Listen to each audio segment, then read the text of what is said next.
pour avoir fait le déplacement. Dans cette toute petite salle, c'est la première fois que Gilles vient faire une conférence ici. Donc là, ici, on est au centre Aura.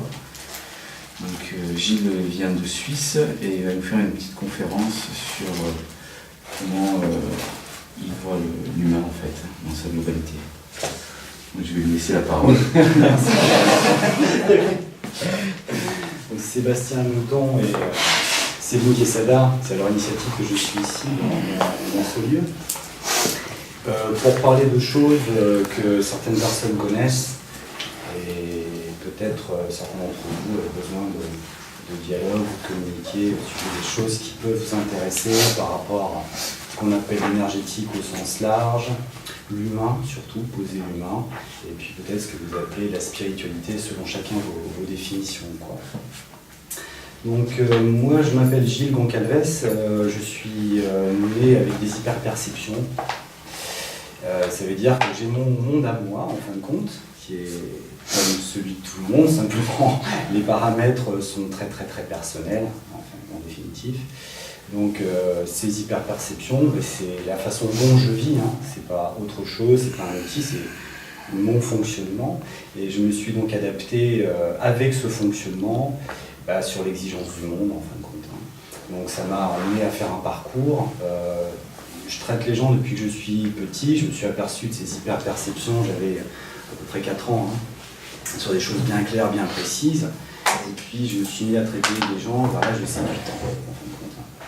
Donc j'ai 47 ans, donc j'ai tout un parcours dans l'humain, le traitement des personnes, de ce que j'en comprends ou pas, depuis pas mal d'années.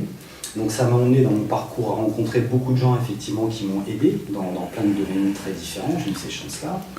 Dans les années 80, au début des années 80, il n'y a pas grand-chose, hein, en termes d'énergétique, de compréhension, en dehors du standard international de ce qu'on se raconte tous, et qui est très populaire, mais qui ne correspond pas ou rarement à ce que moi je perçois. Hein. Donc j'ai dû cheminer beaucoup tout seul et trouver une compréhension tout seul, avec des capacités forcément qui me sont propres par rapport à comment je perçois le monde. Évidemment, ça me donne aussi les possibilités de m'immerger, de regarder des choses et de les comprendre. Donc, comme je dis assez régulièrement, ma définition du monde à l'âge de 10 ans n'était pas la même qu'à 20 ans, ni la définition de ce que je pouvais percevoir à 40 ans, et aujourd'hui c'est encore très différent. Donc j'ai une évolution, pas forcément par rapport à ce que je perçois, mais par rapport à ce que j'en comprends, et parce que quand on est petit, il y a des choses qui sont bloquées et limitées, quoi, évidemment. Okay. Donc c'est plus une sorte de témoignage ou de collaboration avec vous dont je peux faire œuvre ou office ce soir. D'accord ? Voilà, donc si vous avez des questions, ça sera beaucoup plus intéressant que d'avoir une conférence monologue, si elle est interactive. Ça sera d'autant mieux que vous aurez l'occasion de pouvoir répondre à des interrogations profondes, peut-être vous n'avez pas encore de réponse. Je n'irai pas forcément très loin. Hein. Je vais déterminer un seuil entre nous quand même. Et puis, parce qu'une conférence, c'est pas une thérapie déjà, et c'est pas forcément un accompagnement à long terme. Okay. Donc ensuite, la conférence n'est pas un outil de travail sur vous. Donc c'est plutôt un outil d'information. Vous allez retirer certainement beaucoup de choses, vous allez tilter, percuter sur énormément de choses, ça j'en suis certain, hein, c'est toujours comme ça. Par contre, après, évidemment, c'est le parcours personnel, c'est un approfondissement personnel. Ça ne peut pas être un discours collectif. Il faut regarder ensuite dans le vécu, dans la structure de chacun, en fonction de ce que je peux percevoir évidemment, quelles sont les constructions qui sont à bouger ou pas. D'accord ? Donc l'entrée en matière de la conférence, elle est déjà donnée. Hein. On va vraiment parler de construction humaine, plus que d'énergie qui veut tout dire à rien dire. Donc, pour moi, l'être humain se construit seconde par seconde. C'est ce qui crée notre histoire. Ce sont des événements plus ou moins anodins qui nous impactent à chaque moment. Même ce qu'on est en train de vivre là nous impacte forcément. D'une manière assez tranquille, hein, donc ça ne va pas faire un grand traumatisme, mais ça va de toute façon emmener des informations dans votre façon d'être. On pourrait dire que ça va emmener des informations dans votre système de fonctionnement, Ces informations vont être triées par vous, celles qui vous intéressent, celles qui ne vous intéressent pas, celles que vous allez régurgiter parce qu'elles ne vous vont pas, celles que vous allez régurgiter parce que vous ne voulez pas en entendre parler. Donc il y a tout un tri automatique, etc., etc. Donc vous pouvez comprendre par là même qu'à chaque moment de votre histoire, il y a eu des choses qui vous ont plus ou moins profondément impacté. Et ça crée des formes logiques de fonctionnement que vous avez en fin de compte. Donc seconde par seconde, ce sont des histoires, des moments qui arrivent, qui s'impactent, qui s'impactent, qui s'impactent, qui s'impactent. Et il y en a des tonnes, et des tonnes, et des tonnes, et des tonnes, et des tonnes. Okay. Donc ce sont des informations qui viennent plus ou moins se confronter à ce que vous avez déjà dans votre patrimoine. On pourrait parler de patrimoine génétique pour prendre des mots plus modernes, etc. Mais on va dire que toutes les informations que vous recevez, elles viennent tout de suite en friction, okay, sur ce que vous avez déjà comme référence, en fin de compte. Sur ce dont vous êtes déjà construit et constitué. Donc ça vient s'impacter sur votre constitution. Et puis, pour prendre un exemple dans le temps, aujourd'hui, quel que soit votre âge, vous avez besoin de réagir différemment qu'à un moment donné de votre vie. Simplement, ce que vous avez enregistré à un moment de votre vie, il est logique et bien présent. Okay. Si vous avez eu une expérience très positive concernant le fait d'aller dans la nature, vous irez tous les week-ends dans la nature. Par contre, si un arbre vous est tombé dessus un dimanche dans la forêt, quand on va vous proposer d'aller faire un tour, vous ne voudrez pas. Et la logique n'y fera rien, même si je vous dis, mais les arbres, c'est extrêmement rare qu'ils tombent sur quelqu'un. Votre expérience à vous a entériné que c'était dangereux pour vous. Donc c'est une logique. Hein. Donc on ne vous traînera pas dans la forêt. Et donc un être humain ne réagit que par des logiques qui l'ont construite. Donc pour moi, il n'y a rien de très, très, très volontaire, si vous voulez. Vous êtes volontaire pour faire une expérience. Ça, c'est le point de départ, on est d'accord. Par contre, en fonction de l'issue de l'expérience, vous allez valider, en fonction du résultat, comment vous allez vous positionner dans cette expérience. Mais une fois que le positionnement est entériné, il va se répéter constamment. Hein. Ça, c'est grâce au mécanisme d'apprentissage. Quand on apprend quelque chose, au départ, on a beaucoup de mal à intégrer l'information. Je prends souvent l'exemple de la conduite, parce que tout le monde le connaît. Hein. On est embarrassé avec le volant, les pédales, on ne sait pas bien. Et la première heure de conduite, on n'est tout pas bien. Et puis l'information s'intègre tellement qu'aujourd'hui, vous êtes venu en conduisant sans vous soucier de la conduite. Enfin, c'est un automatisme. Donc l'apprentissage, lui, il sert à automatiser vos fonctions et donc à pouvoir passer à autre chose. Okay. Donc une fois que vous avez entériné qu'il y avait un problème sur un certain sujet, c'est un automatisme. Et là, pour le bouger... Simplement qu'à un moment donné de votre vie, vous avez peut-être besoin de bouger cet automatisme-là. Donc vous pouvez faire ce que vous voulez en termes de psychologie, d'auto-analyse, c'est pas rationnel du tout, c'est de l'ordre de l'expérience. Donc en fait, pour moi, un être humain, c'est pas rationnel, c'est juste logique en fonction de son expérience. Voilà comment on peut déterminer l'être humain. Donc on sort tout de suite des ratios, on a un corps physique, on a l'énergie, gna gna gna, des chakras, ouais mais ça explique rien. Votre réalité humaine, c'est que vous êtes impacté par des événements au fur et à mesure du temps. Et tous vos systèmes nerveux, énergétiques, se mettent en réaction par rapport à ça. Ça, on est d'accord. Mais c'est pas eux qui commandent. C'est pas parce que vous allez faire une régulation énergétique que vous allez dépasser un problème. Ça marche pas comme ça. Hein. Parce que c'est pas une strate énergétique qui est la cause du problème. C'est une strate énergétique peut-être qui a enregistré un problème. Mais à quelle profondeur? Ça fait partie de l'insondable. Ouais. Excuse-moi, si tu fais une psychanalyse, même ça ne peut pas t'aider. Ben si c'est sur le plan plus ou moins psychique, ça peut Comme t'aider. le coup, l'arbre te tombe sur la tête, donc tu vas plus dans la forêt. Ouais, bien sûr, ça peut t'aider. Mais si ça... Si tu n'y arrives toujours pas à y aller. Ouais, si c'est un lien qui est beaucoup plus profond, une psychanalyse suffira pas. C'est pas un problème de Il n'y a que compétence. toi qui peux le travailler sur toi-même. Il y a beaucoup d'autres possibilités. Ce que je veux dire, c'est que c'est pas une question de compétence ou d'incompétence d'une technique, c'est qu'elle n'est pas forcément appropriée. Ça, c'est ce qu'il va falloir comprendre ce soir. C'est hyper important. Autrement, je vois moi depuis 40 ans des gens qui tournent en rond toujours avec les mêmes choses et les mêmes techniques, parce qu'elles sont très prometteuses. Et c'est bien sur le papier de le vendre, c'est super. Mais la réalité, Elle est complètement différente. C'est vous, aujourd'hui, comment vous fonctionnez, et est-ce que c'est la bonne clé, cette thérapie, ou est-ce que c'est la bonne clé, l'autre thérapie? Si c'est entériné dans un mécanisme et en plus associé à d'autres choses, hein, ça peut être extrêmement compliqué d'en sortir. C'est-à-dire que logiquement, quand vous naissez, vous représentez potentiellement une solution pour faire avancer votre système. Et celui à partir notamment d'où vous venez, votre origine, ne serait-ce que biologique, donc papa, maman, hein, toute la lignée maternelle, toute la lignée paternelle en convergence sur vous, contiennent et des ressources et des encombrements, et des choses non solutionnées, que chaque membre de la famille, à son niveau, dans son espace-temps, dans sa vie, essaie de solutionner, et pour lui et pour l'ensemble du clan. Donc là, on va rester dans le transgénérationnel. On peut peut-être des vies antérieures aussi, si on peut aller très loin, avec l'ADN, l'hérédité, la culture. Oui, mais c'est toujours la même chose, c'est si c'est transgénérationnel, ou si c'est dans d'autres systèmes qu'on peut appeler vie antérieure ou quoi. Si c'est pas dans un système vie antérieure, ça ne fonctionnera pas. Hein. C'est pas parce qu'on fait la super prouesse d'en mettre plein les yeux à tout le monde, je vois les vies antérieures, que ça fonctionne. Hein. Ça ne marche pas comme ça. Vous voyez toujours, ça ne fonctionne pas. Donc à un moment donné, il faut arrêter de mentir, quoi. Il y a plein de choses qui sont super, c'est mirobolant, mais l'humain, il ne fonctionne pas avec des promesses. Et il y a des types de fonctionnement, il y a des niveaux de résonance, et c'est à chacun aujourd'hui de commencer à voir un tout petit peu plus clair dans tout ce magma.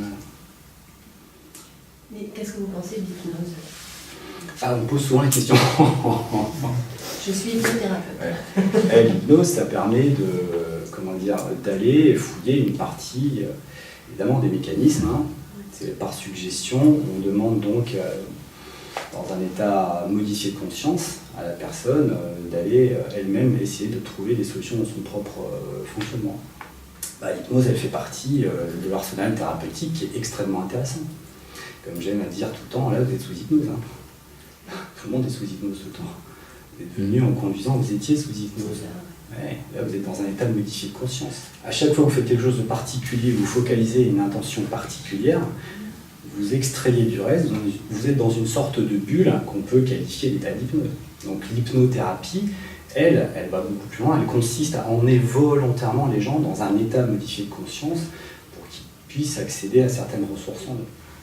Ça va fonctionner sur certains sujets déjà, et puis sur certaines problématiques, mais pas sur l'ensemble. Hein.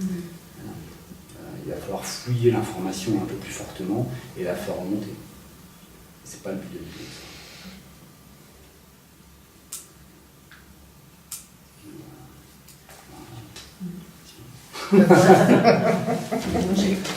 Nous, c'est ce qu'on cherche en même temps. Par rapport à ta question, qu'est-ce que c'est? C'est en gros le fait de pouvoir enrayer donc, sur un laps de temps assez rapide, donc remonter assez vite à cheval, ou retourner en forêt assez vite, pour le gars qui s'est pris un arbre. Comment on peut donc envisager, s'il y a eu du temps qui s'est passé, donc peut-être avec du travail comme la kinésio, qui va déprogrammer ou faire intégrer une nouvelle info. Voilà, donc il y a quand même des issues. Oui, il y a des issues, mais c'est pareil, qui vont fonctionner ou pas. C'est pas parce qu'il y a des issues qu'elles vont fonctionner. Ça veut dire que plutôt que d'être obtus sur une technique, il faut considérer que l'humain, on ne connaît pas grand-chose dessus. Parce que moi, je ne vois pas que ça fonctionne réellement à ce point-là. Je suis désolé. Par contre, tu as raison sur un sujet, et c'est la base sur laquelle moi je travaille, c'est qu'évidemment, plus tu réintègres l'information fraîche rapidement, moins elle se fixe en termes de mémoire et d'automatisme. Plus c'est lointain, plus ça devient d'automatisme, et là on bascule dans quelque chose qu'on pourrait appeler de chronique. Et puis moi, la constante, c'est la réintégration de cette énergie-là à ce moment-là. C'est-à-dire ce vécu-là, extrêmement important. Le vécu traumatique. Il porte une information. Et cette information, il faut la réintégrer. L'intégrer pour la déprogrammer. Et moi, pour moi, ça se déprogramme pas. Mais non, regarde, Pour la transformer. J'ai eu un accident de voiture, un an après, j'ai pu plus conduire. J'ai reconduit le lendemain. C'est un an après que la phobie est arrivée. Oui, c'est ça. Elle n'est pas arrivée le lendemain. Ça se comprend. Elle est arrivée un an après. Et il y a des tonnes de mécanismes qui viennent compenser. C'est pas bon, c'est jour pas là. grave, je m'en fiche, j'occulte, ce qui est complètement logique. Vous comprenez que c'est une Oui, logique. parce qu'on n'a pas le temps. Hein. Il fallait que je travaille, on n'avait pas le temps. C'était ta logique. Et c'est un an après que c'est sorti, mais on a retravaillé ensuite. Voilà. Parce que c'est ta logique et ton temps de latence pour ressortir et formaliser que tu as besoin de travailler quelque chose qui te gêne. Tu as mis un an. Le temps de latence est très différent entre les personnes. Il y a des problèmes, des traumas qu'on vit peut-être 10 ans en arrière qui se réveillent 10 ans plus tard. Ah ouais, ça peut venir bien plus tard. Mais ils ne viennent pas tout seuls. C'est parce que il y a un déclencheur. Ils se mettent en vibration, en tonalité avec quelque chose de bien particulier qui fait réagir ce traumatisme. Autrement, tant qu'il est planqué tranquille et qu'il n'est pas titillé, il n'y a aucun souci. Par contre, il y a une tonne de construction par-dessus. C'est parce qu'il y a eu du vent et la voiture a fait ça. Comme le genre de l'accident. Donc c'est revenu et ça a résonné et après c'est ressorti. Déclencheur. L'énergétique, ça veut rien dire. C'est qu'est-ce que vous êtes capable d'engager en termes d'information. C'est que de l'information. Donc l'énergétique, c'est quoi? De l'électricité. Je mets les mains sur une personne, c'est de l'énergétique. Ça ne veut rien dire. Quel est le transit d'information qu'il y a? Quelle est la demande? Qu'est-ce que je suis en train de faire? Et moins on sait ce qu'on fait, ou moins il y a une demande claire, une demande qui n'est pas très fouillée, plus on agit un petit peu n'importe où, quoi, dans la nébuleuse humaine. Okay, et là, on ne peut pas confondre le niveau du bien-être et le niveau de collaborer, de dépanner quelqu'un et de l'accompagner, ça n'a rien à voir, c'est des niveaux totalement différents. Oui. Donc ensuite, c'est comment vous pouvez, vous, être l'acteur de cette compréhension. C'est déjà en commençant par comprendre vous-même votre propre vie. Je croisais dans ma vie des tonnes de personnes qui avaient des avis extraordinaires sur l'énergie. Regardez, je voyais très bien que ils prennent quelque chose auquel ils adhèrent parce que de toute façon il n'y avait pas le choix, c'était par défaut, il fallait bien répondre à quelque chose très rapidement, et puis ils s'enferment dans un dogme. Parce que de toute façon, pour eux, c'est logique, c'est une échappatoire, c'est un système de compréhension du monde, c'est une grille de lecture dont ils avaient besoin. Elle ne repose pas du tout sur leur vécu.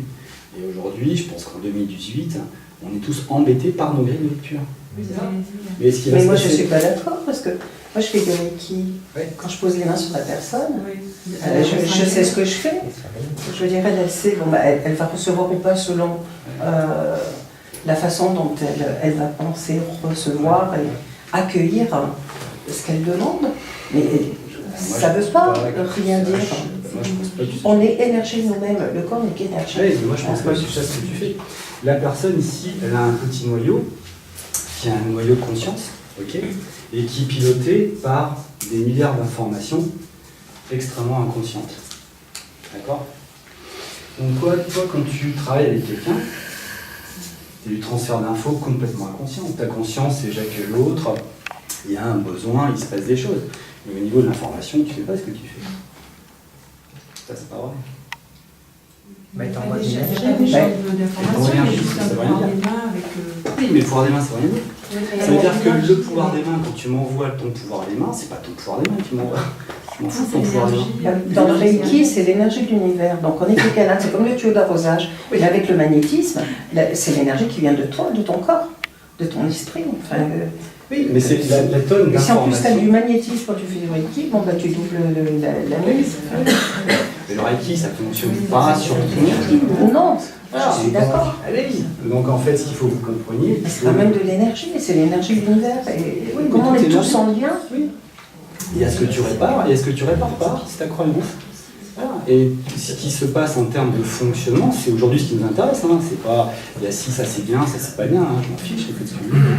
C'est le transfert d'informations, et quand vous bougez de l'énergie sur quelqu'un, ce que vous appelez l'énergie par biais de magnétisme ou quoi, vous lui emmenez toutes vos structures inconscientes aussi. Et la plupart du temps, le patient, lui, vient se servir dans votre histoire, c'est tout. Si votre histoire, il n'y a pas grand-chose dedans, il servira de pas grand-chose. Il se sert de notre histoire. Je sais pas compris, il se sert de notre histoire. Non, parce qu'on se protège quand même. Oui, mais ça, c'est ton concept, tu te protèges. Si tu as envie de dire que tu te protèges. Je veux bien... On ne voit pas notre...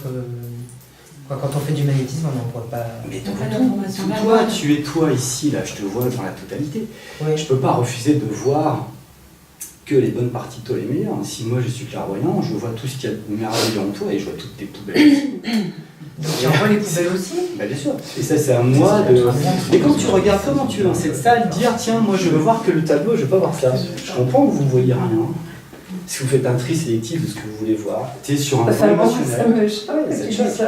Parce que tu n'as pas l'habitude. Parce que quand tu es dans l'amour, tu vas pas envoyer tes poubelles en même temps. Et quand tu es dans l'amour, tu vois bien comment ça se passe entre êtres humains. Tu es dans l'amour, mais il y a aussi des problématiques et des frictions. Dans le couple, vous êtes dans l'amour et ça se passe pas bien. Un patient, c'est facile, tu le vois pendant 1 heure. Tu as de la compassion pour lui, mais c'est pas du vivant, c'est un rôle que tu as. C'est complètement différent de l'humain. Vous pouvez soit croire complètement en votre rôle et penser que vous êtes super extraordinaire, mais c'est dans la vie de tous les jours que vous êtes humain, c'est pas dans votre rôle. Donc dans la vie de tous les jours, vous transférez tout en permanence. Et ensuite, faites des morceaux choisis. Et moi, quand je m'occupe de quelqu'un, aussi en cabinet, bien sûr, je l'accueille comme il faut et puis je comprends émotionnellement ce qu'il ressent. Okay, et je sais que l'autre va se servir dans mon patrimoine pour fonctionner, évidemment. Parce que je transmets tout, c'est de l'échange intégral en permanence. Quand vous m'avez vu, c'est instantané. Vous avez capté tout ce que je suis, de meilleur et de pire. Mais ça, vous n'êtes pas habitué, vous avez une grille de lecture. Et moi, je suis habitué à autre chose. Je n'ai pas dit que c'était mieux, j'ai une autre grille de lecture. Tu as une vision du monde. Mais c'est notre inconscient qui voit le reste, sauf que nous, on voit pas les plantes, on te voit que tu restes. Exactement. On en revient à ce que tu disais. Ouais, c'est ça. Tu comprends? Oui. Et ça, c'est ce que j'aimerais vous communiquer un peu. Il y a juste pas rester enfermé dans des concepts. Vous êtes plus grand que ces concepts-là. Mais oui. Ouais, mais ça fait peur de faire du magnétisme, alors, si on a nos poubelles. Moi, j'ai pas peur, elle a pas peur. Parce que tu n'es pas sûr de toi, c'est tout. Non, mais tu me rassures pas, là. Oui, mais toi, déjà, voilà, tu as un souci par rapport à comment tu fonctionnes et ce que tu es. Donc, oui, mais je magnétise les gens quand même. Et donc, au bout d'un moment. Apparemment, ils sont contents, ils vont bien. Hein. Mais je savais pas que je leur envoyais des poubelles, quoi. Et bien sûr. Mais eux, ils sont capables de les trier. Les gens sont autonomes. Ah, ça va. Si tu veux, un être humain. D'habitude, ils vont bien. Il est complètement autonome. Hein. Okay. Entre nous, il y a des échanges énergétiques plus ou moins intéressants, plus ou moins inintéressants, et tout le monde va ressortir dans sa structure sans avoir plus de problèmes que ça. Hein. Vous triez de l'info. Toute la journée, c'est bon par jour. Hein. Donc tu sais, quand tu magnétises quelqu'un, qui se branche sur ton inconscient, t'imagines si j'envoie tout ça ne va pas modifier sa vie. Hein. Okay. Non, en principe, ils vont bien, donc je me dis, bon, c'est déjà bien. Par contre, j'insiste, tu n'auras pas forcément le résultat escompté. Parce que si tu as une limite. T'es limité comment dire, oui. De perception de comment tu fonctionnes, tu vas limiter l'autre dans ce qu'il va venir chercher chez toi. C'est nous qui limitons l'autre. Hein, par des croyances trop petites, tu te limites, et tu limites l'autre de prendre quelque chose d'intéressant dans ton système. Et c'est là où il y a l'échec thérapeutique, c'est parce que quelqu'un qui vient vous voir, inconsciemment, il connaît votre limite. Okay. Donc vous pouvez lui apporter que ce que vous êtes capable, vous, en termes de ressources. Hein. Vous pouvez lui apporter que ce que vous avez intégré. Okay. Le reste, il en sera embarrassé, quoi, de toute façon. On apprend tous les jours, de toute façon. Oui, ça ne veut pas dire que tu intègres forcément des choses intéressantes. Aujourd'hui, j'ai bien conscience que je vous ai déjà choqué. Donc, oui, parfois, connaître quelque chose, c'est... non, pas choqué, mais non, c'est que ta vérité n'étant pas la nôtre. On est là, on apprend, et donc on écartille les yeux. Oui, et encore, c'est parce que tu veux bien participer. Hein. Des fois, c'est plus sportif. Donc, les réalités physiques, énergétiques, émotionnelles, mentales, etc., elles vont vraiment être gérées par chacun d'entre vous extrêmement différemment. Donc une grille de lecture générale ne pourra jamais vous définir dans votre constitution physique. On a une histoire physique, une histoire de bêtement de la maladie physique très différente les uns les autres. Hein. Il y en a déjà qui naissent avec un patrimoine génétique bien entamé au niveau de la santé. Hein. Il en va de même pour votre constitution énergétique, il en va de même pour votre constitution émotionnelle, il en va de même pour vos structures mentales. D'accord ? Et tout ça, c'est assez mobile. Bon, on progresse peu ou pas trop parce qu'on n'a pas trop envie de remettre en cause nos structures régulièrement et on ne fait pas trop de mise à jour. Et ça, c'est logique. Et on se ce système d'automatisme pour avancer, évidemment, tant bien que mal, et on arrive à bouger des choses quand malheureusement il y a un automatisme qui commence à nous empêcher d'avancer. Et c'est à ce moment-là seulement qu'on s'aperçoit qu'il faut commencer à changer quelque chose. Oui, malheureusement, c'est par la douleur qu'on avance. Oui, c'est comme partir, mais pas avec les bons bagages. Ouais. En fait, c'est ça, c'est savoir utiliser les outils qu'on a dans ce... Savoir utiliser les outils qu'on a. Ouais. Et les outils que vous avez, ils sont énormes. Simplement, vous n'êtes pas éduqué à regarder ces outils-là. C'est-à-dire que vous êtes plus éduqué à voir des fonctionnements qu'on vous a induits qui vous vont bien, dont vous avez eu les explications suffisantes pour vous rassurer et continuer dans cette voie-là. Or, ce n'est pas tout à fait mon témoignage. Lorsqu'il y a un problème qui gravite à l'intérieur du système de quelqu'un, je suis obligé de rentrer dans son problème et de le ressentir. Autrement, je n'ai pas la vibration, je ne peux rien bouger. Et si par exemple, je n'ai pas la vibration de ce stylo, et je sens la nature de ce stylo, si je n'ai pas la possibilité de sentir la nature de ce stylo, imaginez bien que ça ne rentre pas dans ma réalité, vous comprenez? Donc si je n'ai pas la possibilité de sentir la nature vibratoire d'un de tes problèmes, bon là, j'ai aucune possibilité de le toucher. Et comme on a horreur de ça, ben on n'y va jamais. Donc on essaye d'échapper, c'est-à-dire, ah oui, ça te gêne, et on met une logique, parce que nanana. Et non, il n'y a que l'intensité vibratoire, la tonalité vibratoire, la fréquence vibratoire de l'objet qui gêne, qui va nous donner la solution. Donc lui, il a un message. Il a un message à réintégrer. Mais ça, c'est la peur de l'inconnu, et c'est aussi la peur de se remettre en question. Oui, c'est toute une question d'humilité derrière, c'est accepter. Oui, moi je dis que c'est des automatismes. Hein. Si vous saviez des choses plus tôt, vous feriez différemment. Oui, parce qu'on n'a pas été éduqué. Oui, c'est simplement une question de élargir l'esprit. Alors voilà, la proposition, c'est justement, puisque vous savez que c'est une clé vibratoire, moi mes méditations ne consistent pas à être sous la lumière pour la lumière. Je m'en fiche, c'est une construction la lumière. Je ne vais pas revenir dessus. Je ne vais pas me regarder le nombril toute la journée, je suis lumineux. C'est ce qui va arriver ma vie. Mais ça me régénère, je suis complètement d'accord. Mais ce n'est pas ça qui fait progresser. Okay. Donc votre constitution biologique, elle est à base d'eau, 80% d'eau. Donc quand vous avez soif, vous buvez, vous vous reconstituez. Et c'est normal. C'est votre constitution, c'est votre nature. Vous n'évoluez pas pour autant. La lumière, c'est votre nature. Vous mettre sous la lumière, vous n'évoluez pas pour autant. Mais vous vous régénérez, je suis d'accord. Mais le problème qui gravite dedans, la lumière, elle ne le chassera pas forcément. Et la méditation un peu plus aboutie, un peu plus poussée, consiste à regarder votre luminosité, c'est super, puis vos parties obscures aussi. Hein. Donc moi, pour avancer, je suis obligé de regarder ce qui me gêne. Je rentre dedans. Et ça, si vous n'êtes pas éduqué, et bien sûr. Et les méditations, au départ, elles servent à ça. Regarde ton problème. Elles servent à ça. Et elles sont plus emmenées comme ça depuis tellement longtemps, parce qu'on te dit, voilà, je vais moi répondre à ton problème. J'ai le dogme. J'ai ta solution. Tu ne connais pas, hein, je m'en fous de ton vécu, ok, mais ton ego, par exemple, ça ne va pas. Hein, travaille ton ego, pif. Et on voit les personnes, de siècle en siècle, détruire leur structure égoïque, c'est-à-dire leur système de sécurité et leur identité. Quand on s'en prend à l'identité de quelqu'un, il n'existe plus. Donc comment voulez-vous qu'il résolve quelque chose s'il n'existe pas? Si dans la matière il n'existe pas, qu'est-ce que vous voulez que je vous emmène? Parce que je n'ai pas le droit de réfuter le dogme, j'ai pas le droit, hein, c'est mon ego. Ok, ben moi je te dis que non, mon témoignage il est comme celui-ci. Bon, il te plaît pas, pareil pour moi. D'accord. Et à force de, dire à tout le monde, donc quelqu'un qui est inconvenant par rapport à nous, hein, parce que ça ne nous arrange pas en fait, hein, c'est nos faiblesses, c'est ton ego, ton ego, ton ego. Effectivement, c'est tellement facile et populaire, hein, tout le monde se renvoie le coup de l'ego, ça en devient pathétique et stupide. Quoi. Donc on est rentré dans un univers de stupidité où les gens prônent des trucs et les plus lumineux les uns que les autres en se détruisant leur personnalité, on va tous devenir des moutons blancs. C'est pathétique. Et c'est pas ce que je vois. Sauf si tu décides d'être toi-même. C'est comme dans la société, si tu décides de ne pas suivre le troupeau, si tu décides de ne pas être embarqué dans la stratégie marketing de la super mais ça, je suis d'accord. Par contre, si tu décides par réaction de ne pas te mettre, c'est pas toi-même. Hein. Attention, les choix par défaut, ils sont rapides. Hein. C'est-à-dire, là, t'as pas le choix, il y a le feu ici, il y a le feu ici, t'as qu'une sortie. Hein. Tu vas me dire, ouais, j'ai décidé, j'ai choisi. Ça, c'est l'instinct de survie.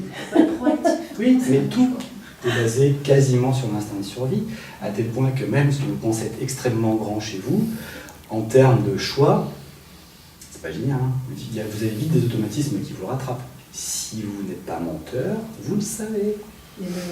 Mais oui, on va poser l'humain, puis on s'en fiche, on est entre nous.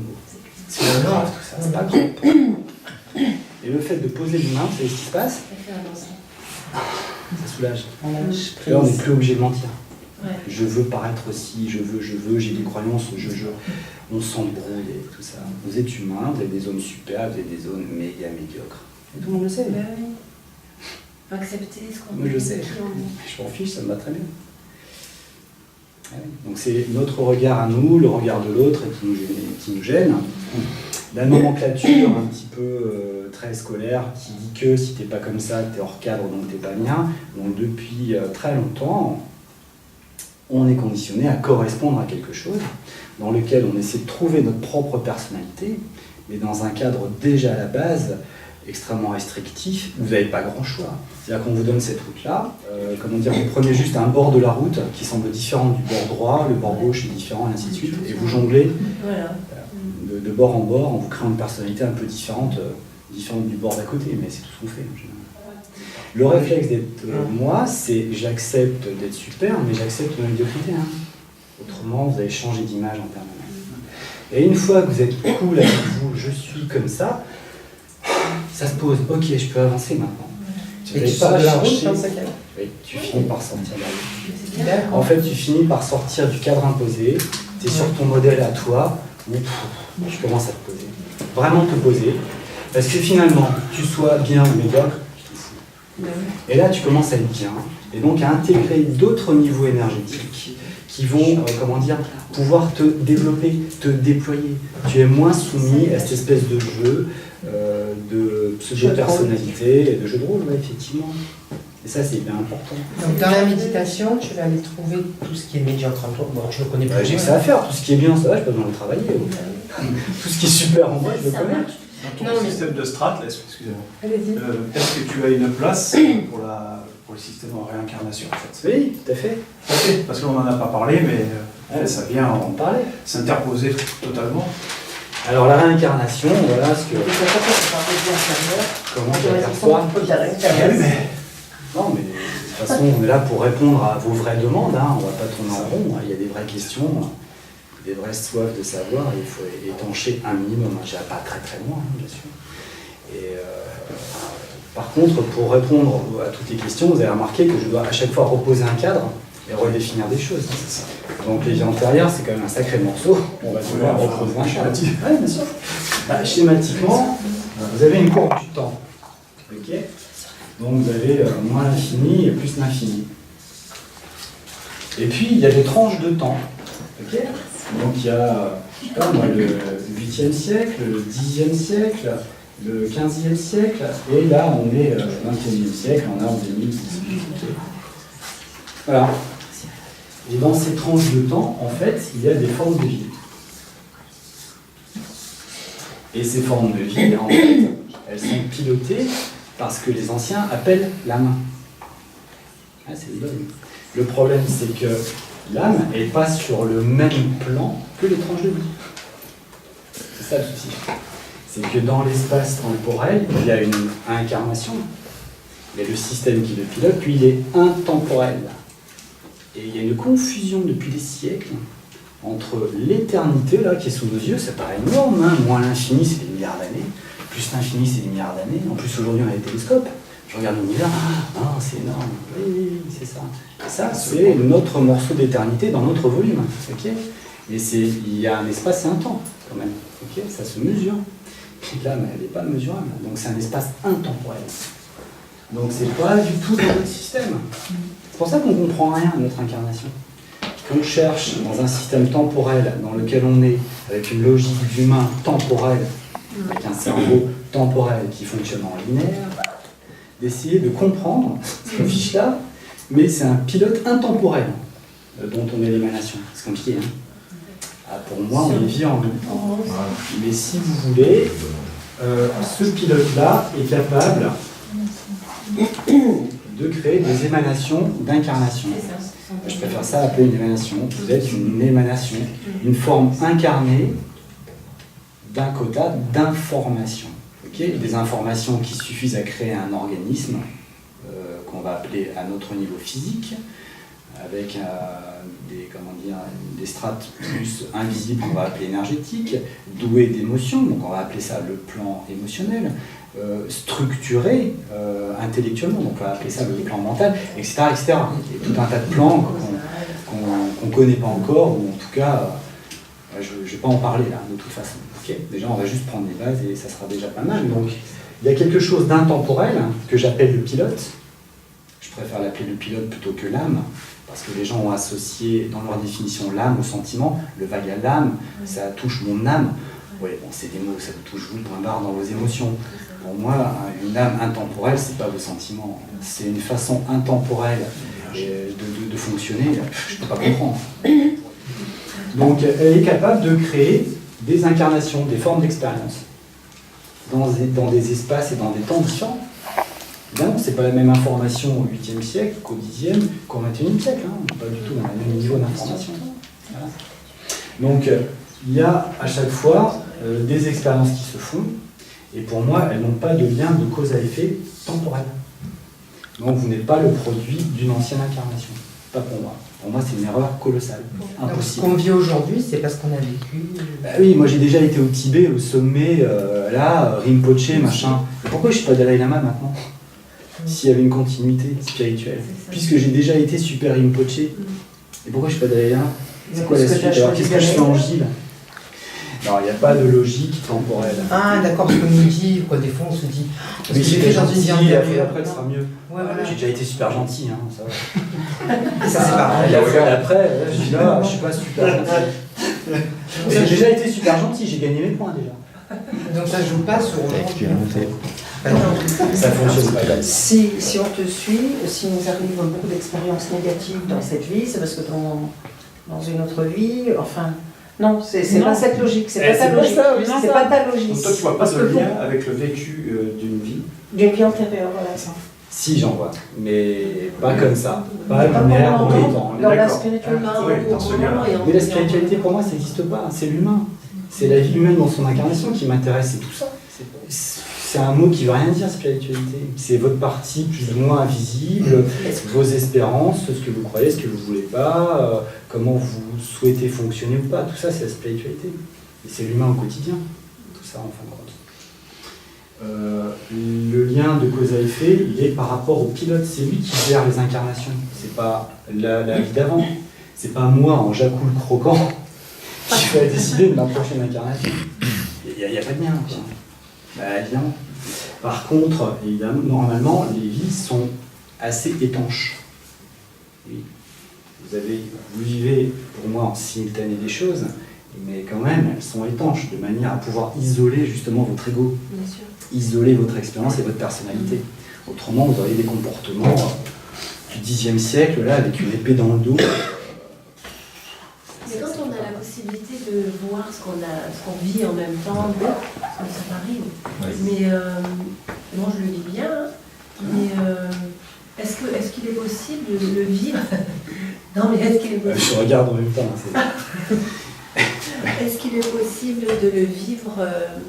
Est-ce qu'il y a des personnes qui peuvent mal le vivre justement, et parce qu'elles dans le ressenti en fait, parce qu'au niveau de leurs émotions, elles ne le supporteraient pas ou... Non, vous le vivez bien parce que ça vous arrange, et les personnes qui le vivent mal pour plein d'autres raisons.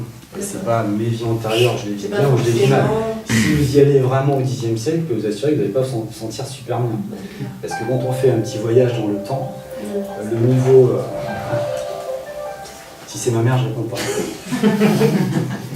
Le niveau énergétique du Xe siècle avec les informations qui sont à ce moment-là, en termes d'échange humain, niveau vibratoire, de pesanteur, c'était un câble. Hein, d'accord. Donc quand vous allez chercher une mémoire dans le temps, comme j'aime à dire, hein, c'est pas vous avant, avec votre montre, et puis j'ai la même mentalité avant. Vous plongez dans un espace qui n'a rien à voir avec celui que vous êtes en train de faire. La logique de l'intemporel n'est pas du tout la logique temporelle. C'est j'ai été méchant avec quelqu'un, c'est mon voisin aujourd'hui, donc je comprends qu'il soit méchant avec moi. C'est tout de neuneu, ça. Hein. Ça, c'est facile quand on n'a pas envie de s'emmerder déjà, et quand voilà, c'est basique, et puis ça va très bien pour la majorité de la population, parce que ça répond tout de suite à quelque chose. J'ai une emmerde avec quelqu'un, plutôt que de voir comment j'ai provoqué le truc. Oui, non, mais je comprends, j'ai fait un rêve, et puis il y a un voyant qui m'a dit ma vie antérieure a été entachée par cette personne, donc maintenant, on a un karma. Voilà, ça. Comme ça t'évite de bosser sur toi, c'est content. Puis t'es allé chercher l'info chez quelqu'un qui n'est pas plus doué que toi. Évidemment. Parce que si t'es très doué, tu dis ah, tes conneries, tu vois un peu comment tu fonctionnes, c'est logique, tu vois comment il fonctionne lui, mais t'apprends aussi. Donc il y a des couillons. Oui. Puis après, il faut pas être naïf, qui a été américain. Il y a plein de bugs dans la matrice, comme on dit. C'est la matrice. Oui, il y a plein de bugs. Mais par contre, normalement, c'est étanche. Mais il y a quand même des liens de porosité parfois. Et c'est là où vous pouvez parfois être embêté par une réminiscence d'une vie antérieure. Et là, les gens s'accrochent dessus en disant j'ai vu une vie antérieure, je m'accroche à ça parce qu'elle correspond à un moment de vie où vous n'êtes pas forcément très bien, donc vous êtes moins étanche dans votre ego, par exemple. Vous prenez des informations similaires parce que, en fait, quand vous n'êtes pas bien en 2018 et que vous n'avez pas de solution, votre système inconscient, il va chercher ailleurs. Et la plupart du temps, il va y trouver une action similaire ou quelque chose de similaire qui s'est passé dans un autre espace-temps pour voir s'il y avait une solution à ce moment-là. Or, vous êtes censé vous réparer. Okay. Vous êtes censé trouver des solutions ici parce que dans un autre espace-temps, malheureusement, il n'y avait pas d'autre solution. Okay. Et parce que vos outils, vos moyens intellectuels, les possibilités de l'époque ne le permettaient pas. Donc aujourd'hui, vous êtes, dans la trame de pouvoir récupérer un peu d'informations. Peut-être justement pour venir réparer un moment douloureux dans une autre vie.